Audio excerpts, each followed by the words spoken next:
Welcome back to World of Warships Legends. Here on the home of the slightly above average ship review, average player, me, slightly above average ship review. You're watching it right now. All right, we are reviewing what I think a large percentage of the player base considers to be tier for tier, pound for pound, the best battleship in the game. The battleship that does the best under all the circumstances, all things considered. Yes, we are talking about the Regia Marina Tier 4 premium battleship, Giulio Cesare. I'm sure I mispronounced that, but I'm just going to call it Giulio Cesare for the remainder of this video. Hopefully, if I remember, that's how I plan to pronounce it. All right, we are here on Trap in a domination match. You can see we are down tier, and there's a Julio Cesare on the other team. So maybe we'll have a little Cesare on Cesare violence. All right, for some reason, I was just going to chill out here at the beginning of this match, maybe to let some other ships go forward and get some spotted, because I think right before this, I died a couple times from advancing ahead of my team too quickly. So that's just what's going on here. Fun fact, did you know that Julio Cesare survived the war and was given to Russia as a war prize, or pardon me, the Soviet Union? Just think, in a couple of years, Ouija will reskin this. They'll slap the Soviet name on there. They'll tinker with some of the guns or consumables, and we'll have a brand new Tier 4 premium, or even better yet, a Tier 5 premium. I can't wait. Anyway, I called it. We can rewind this video and play it later when it actually happens. All right, we are actually moving out now in the Julio Cesare. I can't say I know anything about the ship from a development or programming standpoint, but I will tell you that personally, this ship dethroned the Nikolai 1 as my go to Tier 4 battleship for a couple of reasons. The advent of aircraft carriers, first and foremost, because this has some actual AA as opposed to the Nikolai, which has an AA rating of 6. But also because I feel the shells of the Julio Cesare hit very hard. And I am a quasi experienced Russian battleship player. I know what I'm doing. And I can tell you when I fight a Julio Cesare in my Nikolai, it usually does not go for well for me.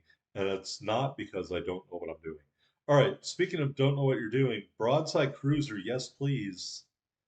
And even though those shells aren't the greatest grouping, we do get a hit to Citadel. And the Hawkins life will never be the same. We do shoot our rear turrets, but I think you're going to see the Hawkins is about to get erased. All right, maybe he's not about to get erased. We're lining these shots up. We're going to take them. And bad dispersion at 11 kilometers. Oh, there's the erasure. Mutsubi. Nice kill. We do get smashed pretty hard, probably from that Tennessee. We're going to cozy up to this island to our port side and use it as cover. And oh, Peter Valky, don't give me the full broadside, sir. Don't give the Julio Cesare a full broadside. You want to know why? This is why. Oh my. All right, we crushed the Peter Veliky. The Iron Duke finishes him off. Here's the enemy Julio Cesare trying to hide behind this island. Well, we're just going to get our guns reloaded and lined up. And we're going to smash the Julio Cesare too, honest. Right about now. Nope, nope. Got to make sure we're perfect aim. All right. A reticle at the waterline. There goes our salvo. As you can see, dispersion, good, not great. Hit the Citadel. He's operating about a third of his health.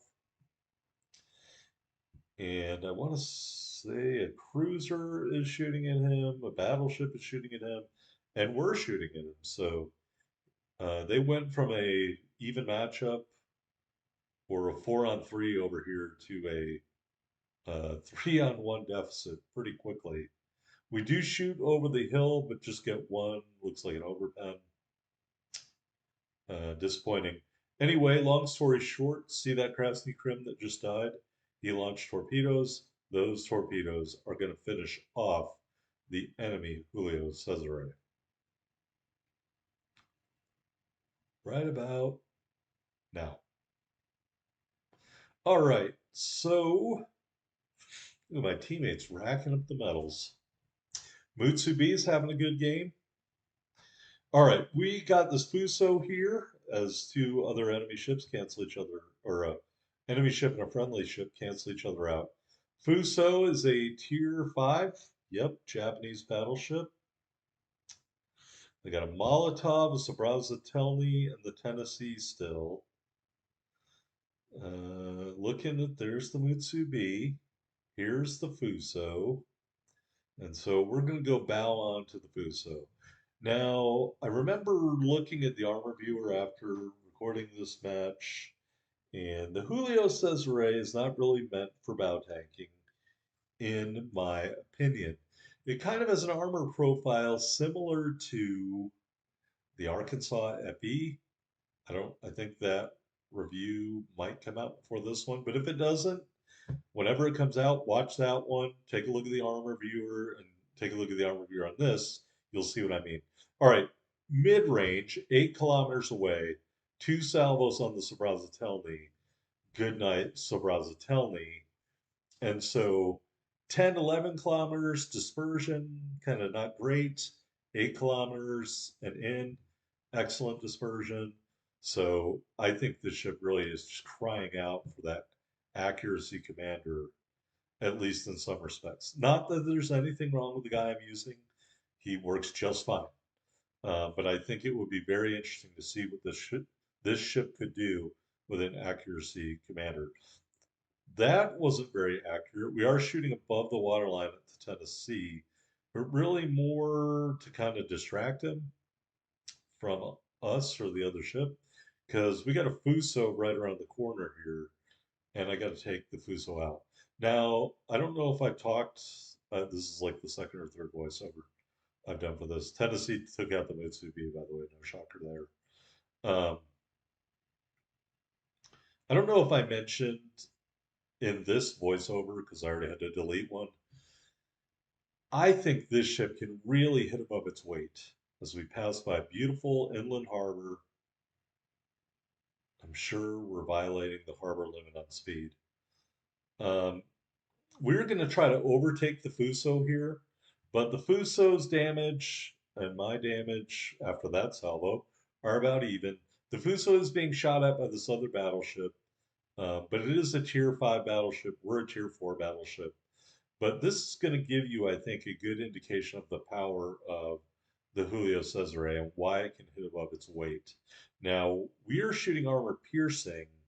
The other blue battleship is shooting HE. I don't know what the Fuso is shooting. That shot really didn't go too well right into the arse end. I am trying to give him an angle here of some sort. I'm actually trying to knock out his rear turret. But we're able to overtake him here, and then he shouldn't have done this. He turned back to port, and that's going to allow us to get the full broadside here right into the breadbasket. Citadel, high caliber, kill number 2. All right. Well, there's only one ship left, friends. I wonder what's going to happen next. By the way, we're over 108,000 damage, which I'm really glad about because I've recorded another, or I played another Julio Cesare game with the intent of having that be the video, but I forgot to hit the record button. So this game is now better than that game. So it's all good in the hood. All right, Julio Cesare round in the corner there. Want to give that Tennessee the bow on profile, angled slightly, maybe a little bit more angled than this right here. Right there looks perfect. And can this ship take out another Tier 5 battleship mano a mano? Well, I guess we're going to find out. Health wise, I have a little less health than he does. But awesome wise, I think there's no discussion or debate necessary. The Julio Cesare is way more awesome than the Tennessee. All right, are we going to try to skip some shells over the teeny little part? We are aiming up above the waterline. He got damaged by one of the other battleships out there a little bit, so now it's more even. But you will see the Tennessee can hurt you, and you cannot expect a bow tank with this ship. You just don't have the armor profile to do it. In fact, the Nassau Tier 3 battleship has better bow armor than you do. As you can see, I'm aiming up into the superstructure there, trying to disable that turret. He did hit us very, very, very hard. We do unlock the Confederate medal. Again, I already damaged him. Why did it pop up after I damaged him a second time? That doesn't make any sense. All right, we're moving in here. I think we're going to get one good shot into the breadbasket because he has given us that full broadside right under the conning tower, I guess you would call it, or the bridge. Teammate helps out by smashing him pretty good right there. We are cranking the rudder. Can we get it around in time before his secondaries finish me off? The answer is at close range, yes.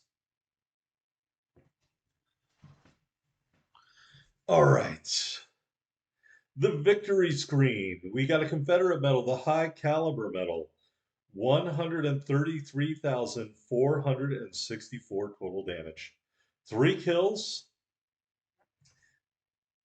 and we got some cap defendeds and 50 secondary battery hits. We ended up with 267,000 change silver and 4394 ship XP and commander XP.